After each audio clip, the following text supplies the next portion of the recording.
Hi, in today's video, I'll show you how to change the keyboard on your Android phone.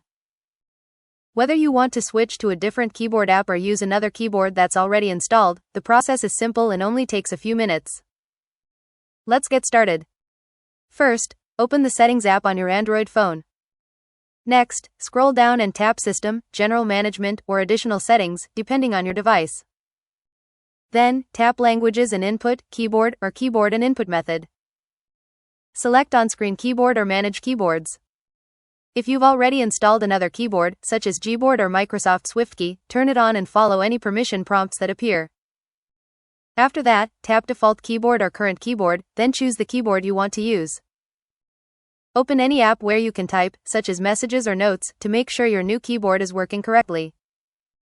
If you want to switch keyboards again in the future, simply follow the same steps and select a different keyboard. That's all. You've successfully changed the keyboard on your Android phone. Happy watching. Don't forget to subscribe for more.